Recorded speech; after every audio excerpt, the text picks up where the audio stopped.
There are over 100,000 people who immigrate to New Zealand every year with the intention to make New Zealand their home, leaving behind everything they know as normal day-to-day life and having to learn new ways of doing things, new norms, new cultures, and different values. There are many people who struggle with this transition and find it challenging to adjust and settle, so they can call and make New Zealand their home.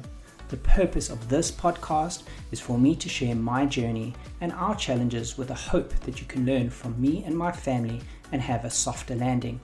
There will be good days and bad days, but with time, more good days. I believe we have made the right choice for our family.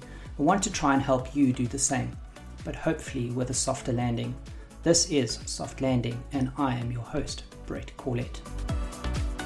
Welcome to this podcast, designed for anyone thinking about, preparing for, or who has just immigrated to New Zealand. Subscribe now so you never miss an episode. Drawing from his personal experience, this series will guide you through the process of preparing for your move and helping you navigate the challenges of immigration. Hey everyone, welcome back, and thanks for joining again. It's really awesome to have you join and to be listening. I'm really honored by the amount of people that are actually just following and listening. So thank you so much for your support. I really, really appreciate it. For those of you that don't know, one of the things that I have shared in a lot of my podcasts though, but I had cancer a little more than 5 years ago. It was still when I was back in South Africa. And when I got diagnosed, I'm telling you, it's one of those things that you think, it'll never happen to me. It's like almost an unbelief. You cannot believe, what, cancer? I'm not even 40. How can I have cancer? I try to live a healthy lifestyle. I didn't smoke. I didn't do anything that it's like, why me? So it's definitely one of those things that happened in my life that it was definitely unexpected. I never thought that would happen to me. And it was difficult, don't get me wrong, trying to get over cancer and work through all the treatments and how it affects your family and just the mental side of it, never mind the physical health side that you need to get through. That's not easy. One of the things that I was so grateful that I had in place is we had private medical and we had policies in place, insurances in place. And all I can think is it was so hard just trying to get through what we went through. And I say we because it affects your whole family. In that time of my life, the last thing, and I'm so grateful we didn't have to worry about, was financially being able to pay for the medical treatment that I needed, for just having the extra money for all the other hidden expenses that come up. I was really grateful to have those policies in place. And even although it was back in South Africa that I had those policies, it was really something that I've learned in my life is, planning ahead sometimes and thinking about the what ifs and being risk averse, and trying to think about what policies, insurances to take out. It's important. It really, really is. And it's also important when you're on your immigration journey to also think about those things. We mustn't forget about those things. There's so many other things that we're going through on this immigration journey. And sometimes we just forget, what about those what ifs? What about if something had to go wrong? Am I covered? Can I afford it? How much is the cover? What is the cover that is available? So it's those sort of things that I really wanted to help with as well as part of the series that we've kicked off with Ivandee from Migrant Financial Services. So today we're going to get into episode 2. And episode 2, she's actually going to start telling us a little bit more around what are the different types of insurances that are available here in New Zealand and what should you consider right away and what can delay a little bit. Obviously, it's all dependent on your finances and all the rest of it, but this is why she's here. She's going to help us and teach us and show us what is available and help us make the right decisions. So I know it's not a fun topic talking about finances and getting into insurances, and it's the last thing you want to usually spend your money on. But I promise you, like I learned the hard way. No, I say the hard way, I'm more grateful, is I had those insurances in place when life happened. And even although I thought it would never happen to me, it did. So I was grateful to have that in place. So with that, I'm going to hand over to Ivandee, and we're going to start getting into the second episode. So thanks, Ivandee. Over to you. Thanks, Brett. Really excited to be kicking off the series again. So Awesome. just to remind those who may be joining a bit later, we'll just go Yeah. through it again, recap. So MFS is designed to be an end-to-end service or full service financial advice for people immigrating to New Zealand. We started off with the income and budget, which is usually the very first question people have. So our next step would be the insurance part, which is generally something that we pick up once people are onshore. But it is a discussion we touch on briefly if I have the conversation while we're with them offshore. So if you're looking at South Africa, for example, insurance in SA is about 4 to 5 times more expensive than what it is in New Zealand for very obvious reasons. It's risk. But one of our main concerns is usually the life cover components, because that's to the next point, which is the last will and testament. So we actually attach a copy of your life cover to your last will and testament. But we'll go into the different types of insurances that we'll cover. And let me see. Okay, so we'll just at the beginning where most people generally start with the insurance. As we all know, insurance is a grudge purchase. It's kind of need it and not have it, or have it and not need it type of thing. But one of the things we do try and tick off in the beginning, especially while there's still one income, is at least the life cover components. And I wish I could say I haven't heard of people passing really soon after they're landing, but I have actually had a client pass 2 weeks after landing in New Zealand, drop dead of a heart attack. So it happens. So the life cover, yes, I think the name in itself is pretty standard, no matter which country you're coming from. Very, as far as providers are concerned, pretty much the same. You pass, they pay. They all have a funeral benefit built into them. But the importance for us is to attach this to your last will and testament, which will be the next. I think you've touched on one now, just personal to me. And I did share this with you, and I've mentioned a lot of my podcasts and stuff, is my sister-in-law passed away last year.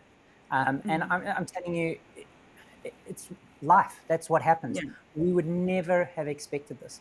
When we were busy planning our immigration journey to move here, we even arranged that my mother-in-law would end up staying with my sister-in-law, because she used to stay with us. So it was hard enough for my wife and I, feeling like we were almost dropping my mother-in-law, because she used to stay with us and she needed help and everything like that. But moving, we couldn't bring her along. So we had to find another home for her, and that was my sister-in-law. And then within less than a year of moving, my sister-in-law getting sick with cancer and then passing away last year, these things happen. You just don't expect it. You really, really don't. But I can tell you that we had a will in place, we had, she had some insurances and everything in place. So we were grateful to have that in place. But the point I'm trying to make is these things happen. You really think it won't happen to me? Not now. I'm young. I'm going to live until I'm 70, 80 years old or older. These things happen when you're in your 40s, 50s, man. They can happen, and it sucks. Can happen. Yeah. I mean, my late partner passed away at 29. So you just never know. And I think it doesn't happen often, but every now and then I do have people that, they're super keen to get their wills done and drafted because they have kids on shore, right? And they want to sort out the guardianship, and that's all fair and well. But you need to make provision for the guardians. It costs money to take on other people's kids. And when you're looking at the cost of life cover here, that is so incredibly cheap. It is such a simple thing to do and process. It should be one of the first things you tick off when you get onshore, and make that provision. And also keeping in mind, whatever cover you may have had back in South Africa, it is highly unlikely it is fit for purpose in dollar value to New Zealand cost of living. So when you look at the budget that we did before, think if your spouse is left alone here with 2 kids, how is she going to survive, or he survive, on one income and no provisions being made? So it's a small cost. Make that provision for your family and give some peace of mind. Makes sense. 100% agree with you. It's definitely the other thing, companies do it as well. So I know I'm best, and I think, my wife too. But the companies that we're working for here, they actually include life insurance as well. But it hasn't been enough for what we worked out. So I have got Correct. further life insurance over and above what the company gives. They Yeah. either usually offer you, I don't know, it's twice your annual salary or 3 times or 2 whatever. or 3 times. Yeah. Yeah. And But we do normally offset if there is a staff benefit, to try and offset it so that, not all the cost is falling on you. yep, no, makes sense. No, okay, I think we've noted definitely life insurance. Okay. Definitely a number one you've got to consider. Yeah. Then the next one is trauma cover, which we know as dread disease back in South Africa. Okay. So this is a lump sum payments to cover your dreaded disease. Really, the name speaks for itself. So this is mainly around your cancer, your heart, brain and nerves, loss of function. So lump sum payment that will help. I think a lot of people are also under the impression if there is pre-existing stuff that you are uninsurable. That's not always the case. We do extensive homework to see which insurer might be willing to look at it or overlook it, should we say. But it's not, I wouldn't just say because you've had it, it will never be covered again. Yep. No, you're 100% right. That's exactly what happened to me. So I have mentioned it to people before, and on my podcast, I did have cancer. And when we were moving across 3 years ago, I was in the middle of that 5-year period. So they only consider you like cured, or that it's not going to come back Less after a risk. 5-year Yeah. period. Okay, so Yeah. they usually look at a 5-year period. So I was still in the middle of that 5-year period. So even coming across here, I knew I would still have to go through the medicals and checkups and whatever else. But to your point, I was so grateful. Not only did I have private medical back in South Africa that helped for all the medical costs, we did have cover where there was a payout as well. So that helped me and the family for any gap in any hidden expenses that come up when you're ill. So definitely. What you also then told me, keep that policy in place like you've mentioned, because it'll take a little while to get the relevant cover here, which is possible in a number of different ways, which obviously you would consult one-on-one and get into the detail of that. But I didn't cancel until I knew I could get the cover here, which has taken a little while. Yeah. So, 100% agree. It's so important to have that in place. And you'd think it'll never happen to you. That's what I thought. I thought this will never happen to me, man. Until that day happened where I went for that scan and sitting there, and I think I was in denial the first few days even, because it just didn't sink in. It's like when they've told you, you've got a mass. I'm thinking, what do you mean you've got a mass? No, you've got cancer. And I'm thinking, you're shitting me. I'm not even 40 years old. How can I have cancer? What? You're mad. Just, and that's where I was grateful. At least everything else you had to work through, mentally, physically, whatever. At least the financial side, I didn't have to worry about. Absolutely. And you're healthy. You don't smoke, you don't drink. I think a lot of people think that type of thing happens if you've got an unhealthy lifestyle. It's not the case. I had another client a few months ago. She just ran a Ironman, actually. And a month after doing that, she was diagnosed with stage 3 lung, stomach, and bowel cancer. It just happens, these things. It's called life. And that's why you've got to be prepared. So that's why I'm really appreciating you going through some of this with us, so we can understand, okay, well, what are the options that are available? And I know it's relevant to what you earn and you've got to be careful, but at least you're giving us a guide on what are the minimum things you should really consider having in place, and what are the things, okay, maybe once you've got 2 incomes coming in, that you could consider, for example. Also important to note in New Zealand, the trauma cover here, your kiddies are covered at 50% up to 50,000 with most insurers until the age of 21 at no additional cost. So God forbid, no one would wish that on any child, but it is a safety net for families. But it does happen. We had family friends back in South Africa. Just as I got diagnosed with cancer, it was probably 6 months after good friends of ours, their young child, how old is Josh then? I think he was probably about 8 or 10 years old, and he got diagnosed with cancer. So it can happen. He's 100% cured, and he's phenomenal now. It's like a amazing story of hope, like you will not believe. But the point is, it can happen. All right, disability. Yeah, it was. We were hugely insured or overly insured in South Africa, I think, for disability, but we didn't have things like ACC to help us. So that's the Accident Compensation Fund here. So disability, same thing. Also lump sum payments in the event of becoming totally or partially disabled.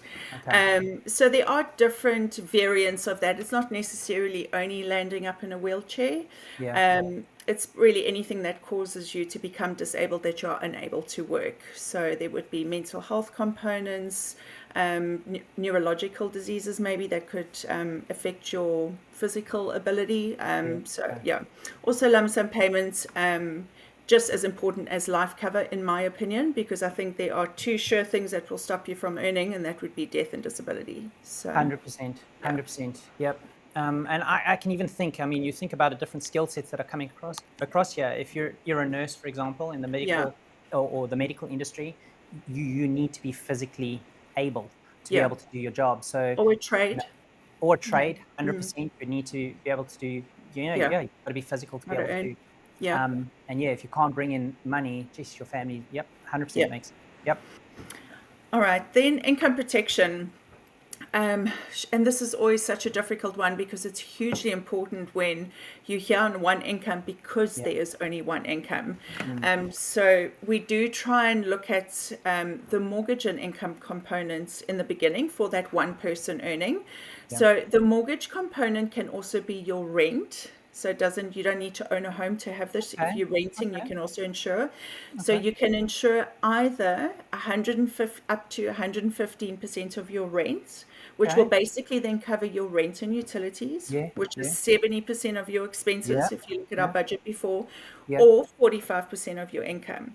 So we do, if there's space in the budget, we do try and do this so that at least the roof over your heads are covered if you are unable to work due to illness or injury. The other advantage of this particular one is that there are no ACC offsets. So if you're in an accident, ACC pay 80% of your income if you're unable to work due to an injury. So you can claim ACC plus this, but if it's illness, then you've got this one to fall back on. Okay, that makes sense, which is really cool. And obviously when a person had to consult with you, you would work out, depending on what I'm guessing the fee is how long you would be covered for, be it a 6 month or a 6 year or whatever else, right? To age 65 or whatever, or the wait period. So if you've got some surplus money and you've got enough to tie you over for a month or two, we can try and stretch out the wait period to bring the premiums down as well. So, but yes, it's on a case by case. We'll work through the budget and try and make sure that it's within budget. Brilliant. Okay. Brilliant.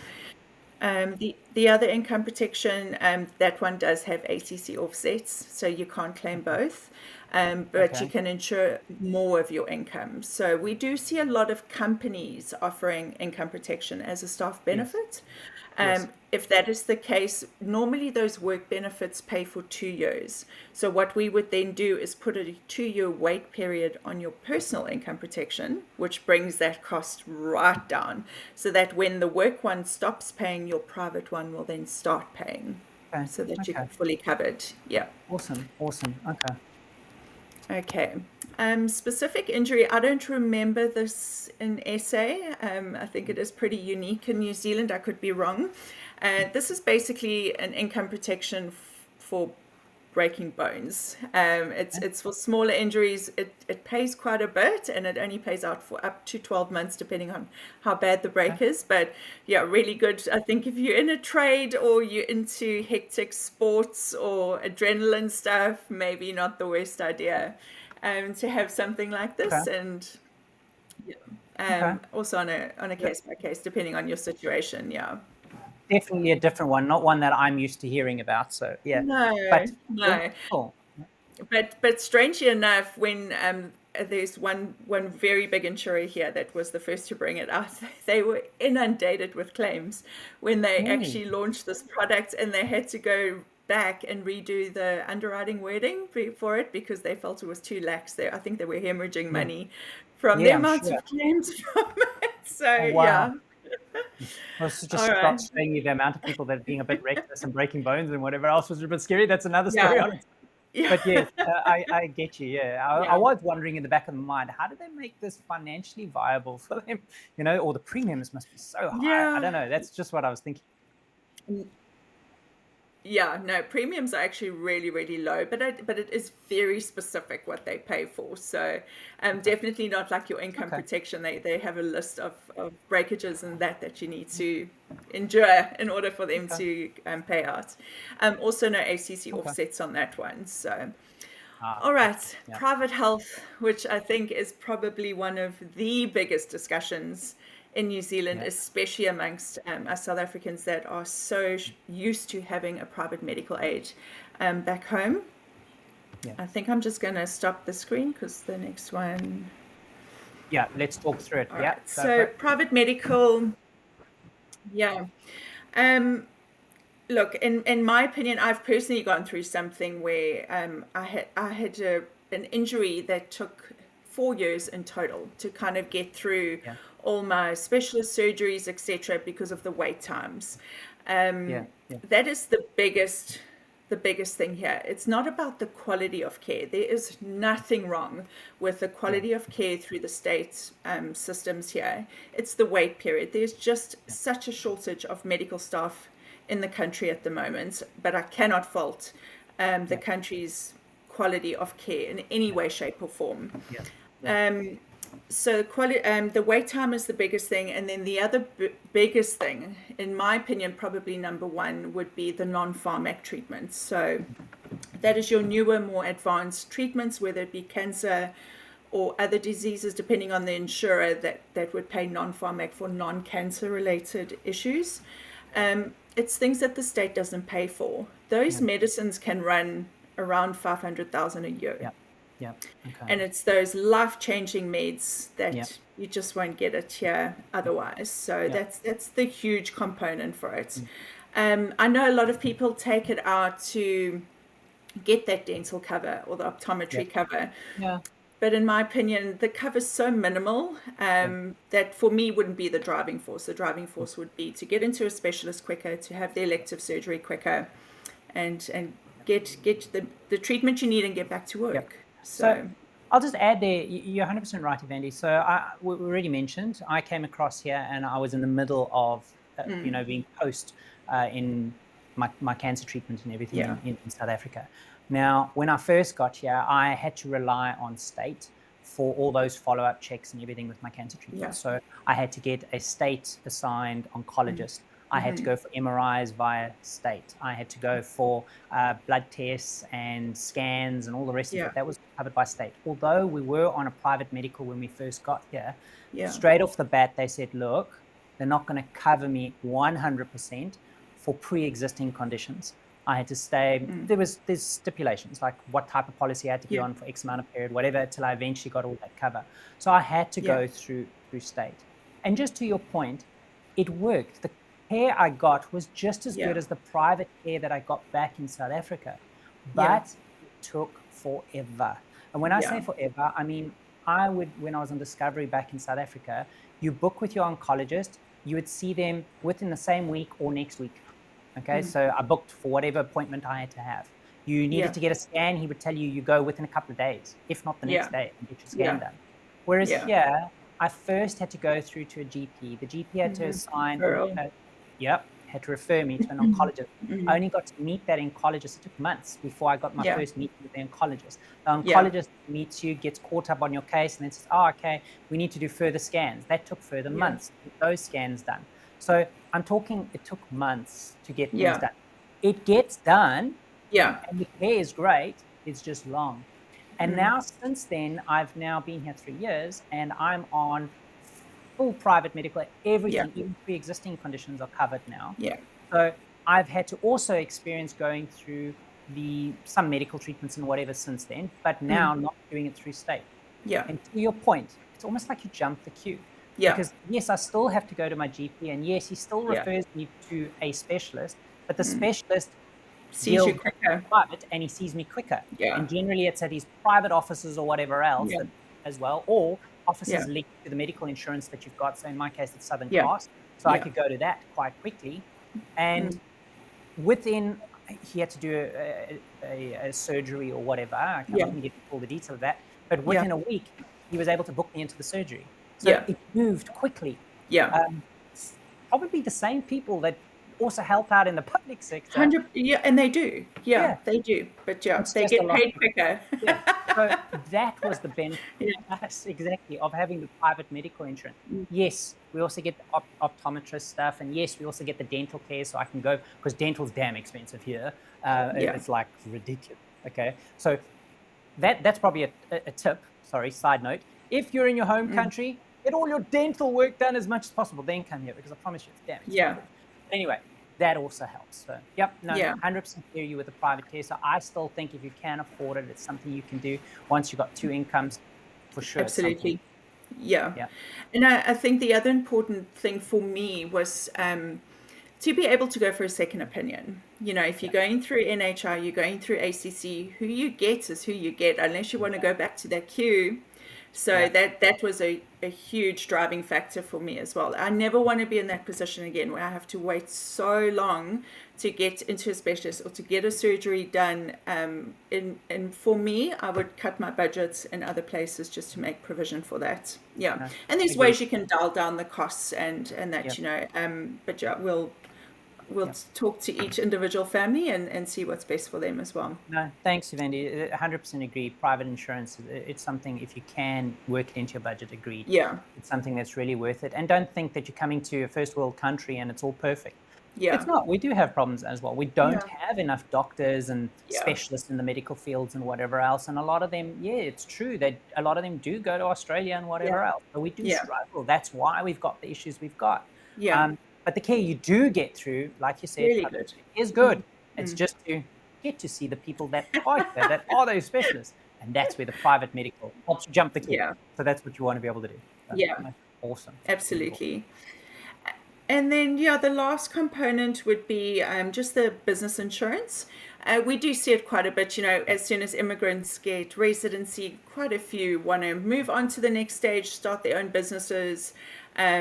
So really important when you're self-employed and in partnership with someone else that you have business insurance, because you have a legal document called a buy-sell agreement that gets drawn up usually when there's two partners in a business. And we, again, send that policy through to the solicitor to attach to the buy-sell agreement. So if one of the directors or owners had to pass away, that there is provision for the business and the partner if something had to happen to you. There's also business income protection if you're unable to work, to pay out a certain amount of money. It's not for an extended period of time like private is, but it's something. It's something to generate money back into the business while you can take time off, heal, recover, and not worry about income for the business. Look, I think it's brilliant to note that one as well. So I've already got some friends here. And yes, it takes a little while because you usually get across with an employer first, most people. Okay. I know there's other pathways that you can get here besides going and working for another company here, but most people do start working with a company. And then there's a lot of people that do start off their own businesses eventually once they've settled. And we've got friends that have done the same thing. So it makes 100% sense. You know, you've got to now start thinking about your family, your partners, everything like that. God forbid something actually does happen. But good to know there's those type of insurances as well, which is really cool. And then lastly, kind of a small component, but now with that new visa being brought out, we're seeing a huge interest in it, is the parent booster visa. But any travel insurance for people wanting to come in. But that parent one, an important one, it's an immigration requirement. And I think I'm glad that they've done it, because that also happens. You know, your elderly parents come, make provision, although they are covered by ACC, they're not covered by NHI if they're here. So good to have insurance onshore for the unforeseen should something happen. So I'm going to ask a few questions because you threw some acronyms at us again. So just for the people that know, so NHI, just explaining what that is. I think you're meaning the National Health Service. So that's the actual health service. Yeah. So just to add on to that, I know that you help with the parental visa, and it's awesome. And I pray one day I can actually get my parents across, or at least my mom or somebody to come, eventually that's my dream one day. So maybe we can eventually get there. We're not at that stage yet, but a lot of people know we've just got my nephew across, and you're actually working with me. He's only been here for a month. And currently the visa that he's on while he waits for his residency is just a visitor visa. So this is exactly where you're trying to help us get insurance for him in place. Yes, he's covered by ACC, but he's not covered for any other medical illness. And that, illness. So that's where we're trying to cover him until he becomes a resident. And then it's a different story. Then we move him on to our own medical, whatever else. So the same applies, like you said, for your parent. Only difference is on that visa, you have to have the insurance. It's part of it. Whereas with us, with my nephew, we don't have to have the insurance, but it's if you can afford it, and if the right, if God forbid something goes wrong. So and then we also obviously have families similar to your situation, where the kids are basically students or here on a student visa. They don't, they're over 18. So we, like with Andrew, we step in and help there because they need to bridge that gap until such time that they're residents or have a work visa, that they're covered with a medical aid. So there are medical aids out there, or private healths out there, that will cover people on a visitor visa, whether it be parents, students, whatever. That's actually an interesting one to know, because I know we do, or I do have a few listeners that are coming across generally from America. And a lot of those guys that come across from America, if they can't find actual skilled work, they're coming through on study visas, a lot of them, and they're studying for a period of time. And I can't get into all the details of the actual visa, but I know they study for a term, and then eventually they can start working and whatever else. So I'm guessing this is the type of insurance that they have. And most of the institutions also want proof that you're insured. So I've had quite a few clients where the universities or high schools, depending on age, have asked for proof that you have private health cover in place. Okay, cool. No, that really helps. I know we just chatted through all the different insurances again, but just remind us the different insurances now. Just quickly a recap of the different insurances that are. I'll add it onto the screen when I do the recording, but if you could just remind us, what were the ones that we went through today, quick? Okay, so life cover, trauma cover or dread disease, total permanent disability, income protection, mortgage and income protection, specific injury, private health, and business insurance, and travel insurance. And travel insurance. Okay, so those are the different options and everything we want to go through. So awesome. Okay, and just a question. I know, and tell me, I know if you can't give this advice because you have to meet with a person face to face, is if I'm here on a work visa, is there any insurances I cannot take until I've got residency, or? No, so you can take any insurance you're eligible as long as your work visa is more than 2 years. And so the rule of thumb here, if you are eligible for national health, you're eligible to take out private cover here. Brilliant. Okay, that's a good rule of thumb, which is really perfect. Awesome. No, thanks for this. So 2 years or more, pretty much, is your the visa status, except for the students, because that's a visitor visa.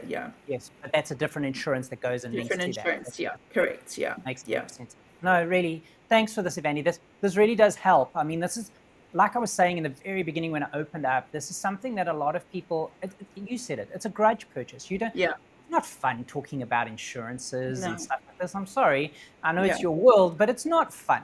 But it's it's something you have to consider, and something that you really need to think about. And it really, when, God forbid, those things do go wrong, when you're like, I don't want you to be in the situation where I wish I had got that cover. Like I gave with my example, I'm so grateful I had that cover. So it's important for us to think about these things as well. And I know as an immigrant, there are so many things going on in your world when you're even moving across here, from the stupidest things of trying to, just pump your car's tires, or filling up with fuel is on your mind, and trying to work out where to buy what and everything like that. So I know that's what's overwhelming. It's like too much information all at once. But I don't want to forget about the insurances for the what ifs, because that could just really crumble everything and make it really difficult. So thank you for sharing this, Ivandee. It really does help. And I'm loving this series. I think hugely important, and I cannot stress this enough, do not cancel your insurance back home until you're onshore and we've had a chance to pick up your application here and get it across the line.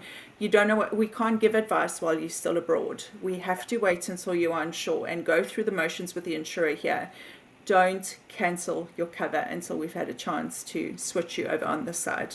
Okay. Yeah. And when you say cover, are you even including the private medical? Or are you No, not private. So your sorry, not the medical, but the life cover, trauma, income protection. There's very few insurers that will cover you if you're working abroad. But the main one would be your life, trauma, and disability. Please don't cancel. Don't cancel those. No. Keep those in place until you're onshore, can meet with you, actually get true advice and get the relevant cover you need before you cancel what you Correct. Yeah. No, that makes sense. Thanks for that, Ivandee. That really makes a lot of sense. Okay, so that's the insurances. So I'm really, hey, I don't know about anybody else, but this is definitely helping me and giving me a lot more clarity on what we can get and what we should and shouldn't get at what stages and all the rest of it. So that really helps.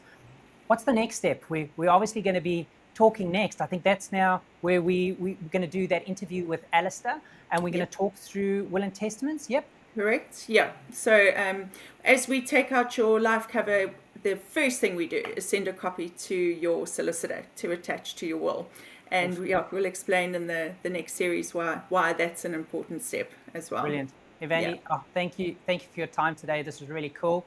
And I'm looking forward to the next one where we get to meet Alistair as well. And you know, awful thing to have to talk about because we talk about death here for what if something goes wrong, but it's important to understand what those options are and why it's important to have those in place as well. So thanks, Ivandee. You must keep well, and we'll chat soon.